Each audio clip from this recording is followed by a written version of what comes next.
ሰላም ሰላም ውድ ቤተሰቦቼ እንዴት ናችሁ? ዛሬ ደግሞ በአዲስ ታሪክ ተከስቼላችኋለሁ። የዛሬው ባለ ታሪካችን ደግሞ ወንድ ነው። ስሜ ልዑል ይባላል። የምኖረው በአዲስ አበባ ከተማ ውስጥ ነው። ባለትዳርና የሁለት ልጆች አባት ነኝ። እናም ባለቤቴ እጅግ በጣም ቆንጆ፣ ስነስርዓት ያላት፣ ትሁት፣ ደግ፣ በጣም የምትወደድ በቃ ደስ የምትል ሚስትራት ያለችኝ እና በጣም ነው መወዳት ማከብራት። ቤተሰቤን ትዳሬን በጣም ወዳድ ነኝ። ነገር ግን እኔ የራይድ ሹፌር ነኝ። በአንድ በተረገመ ቀን በተደወለልኝ ስልክ ለስራ ያው የራይድ ስራ ነው፣ ለስራ ተደውሎልኝ ወደ ተደወለበት ቦታ ሄድኩኝ። ሲሄድ አንዲት በጣም ቆንጆ ሴት ወደ መኪና የገባች። ከዛ እያወራን ረጅም ስለሆነም ጉዞ እያወራን በቃ ከልጅቷ ጋር ተግባባን። ረጅም ጊዜ ማውቃት ያክል በጣም ኦፕን ሆነን ግልጽ ሆነን እያወራን እየተግባባን ነበር። እናም የምትሄድበት ቦታ ላይ ስትደርስ ስልክ ተለዋውጠን ተለያየን። ከዛ በኋላ ልጅቷ ትደውልልኛለች። ከዛ ወዲህ ጸባዬም ባህሪም ሁሉ ነገሬም ተለዋወጠ፣ ተቀየረ። ቤተሰቤን በጣም ነበር የምወደው፣ በጣም ነበር የማከብረው። በቃ ለቤተሰብ ያለኝ እንክብካቤ ሁሉ ወረደ። ከልጅቷ ጋር ፍቅርነፍ አልኩኝ። እናም ስልኬ ላይ በተደጋጋሚ ስለምትደውል ቴክስትም ስለምትልክ ፓስዋርዴን ባለቤቴ እንዳታይ ብዬ በየጊዜው ነው የምቀያየረው። ስልኬን ባለቤቴ እንድትነካው አልፈልግም። በቃ ከዛ እንዲህ አመሌም ጸባይም ሁሉ ነገሬን ተለዋወጠ። እናም እኔ እንቅልፍ ስተኛ ቅዠት በጣም ያስቸግረኛል እና ከልጅቷ ጋር ነገር እንደምንገናኝ ተነጋግረን ተለያይተን ነበረ እና በእንቅልፍ ልቤ ነገ የያዝኩትን ቀጠሮዬን ዝርግፍ አደረኩት። ከዛ በኋላ ባለቤቴ የማወራውን ነገር ሁሉ ቁጭ ብላ ድምጣኝ።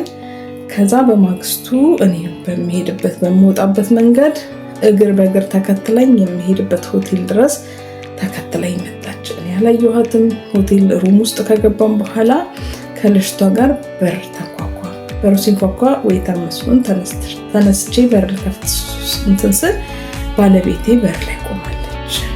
በጣም ደነገጥኩኝ አለ እና ተመልሳ ወደ ቤት ትሄዳለች ብዬ አላሰብኩም ነበር። ልጆቼንም ወደ ቤት ስመጣ አገኛቸዋለሁ ብዬ አላሰብኩም ነበር። ወደ ቤት ስመጣ ግን ባለቤቴ ከልጆቼ መሀል ተኝታ አገኘኋት። ምንም ነገር አላለችኝም። ተመልሼም ከልጅቷ ጋር አብሬያት አልሆንኩም። ትዳሬ የተበተነው ትዳሬ የተመሰቃቀለው በአንቺ የተነሳ ነው ብዬ ከልጅቷ ጋር ሁለተኛ አጠገቤ እንዳትደርሺ ብዬ ያለኝ ነገር ቋጭቻለሁ። ነገር ግን ባለቤቴ ይኸው ድፍን 3 ዓመታችን ንግግር የለንም። ምንም ነገር አንባባልም። ምንም አትለኝም። አልተቆጣችኝ፣ አልተበሳጨችብኝ። ምንም ያለች ነገር የለም። እንፋታም አላለችኝም። ምንም ያለች ነገር የለም። አልጋ ላይ እየተን ነው የምንተኛው።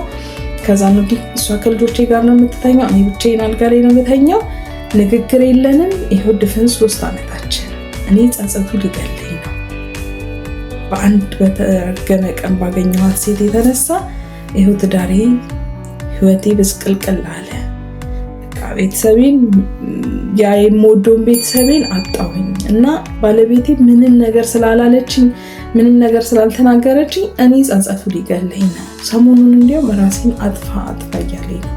እባካችሁ የእናንተ አስተያየት ስለሚያስፈልገኝ የሆነ ነገር በሉኝ። በድያታለሁ። ይሄ የሚገባት ሚስት አይደለችም ሚስቴ። እውነት ለመናገር ይሄ የሚገባት ሴት አይደለችም።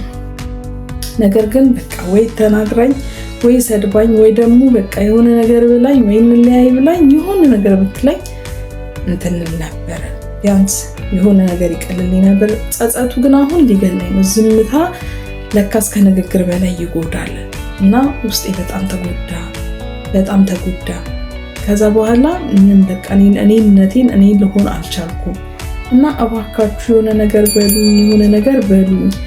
ሰሞኑን በተለይ በጣም መጥፎ ስሜት ውስጥ ገብቻለሁ። በቃ በጣም መጥፎ ስሜት ውስጥ እና ማድረግ ያለብኝን ነገር ራሴ ያደርጋለሁ እንጂ እሷ ይሄንን አምጣ እንዲበል እንደዛ በል አንድ ንግግር የለንም።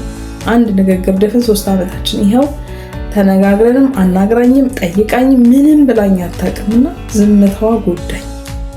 እባካችሁ የሆነ ነገር በሉኝ ይለናል የዛሬው ባለ ታሪካችን። እንግዲህ ሀሳብ አስተያየታችሁን የሆነ የምትሉት ነገር ካለ እናንተ ሀሳባችሁን ኮሜንት ላይ ያስቀምጡለት እና እባካችሁ የሆነ ነገር በሉት።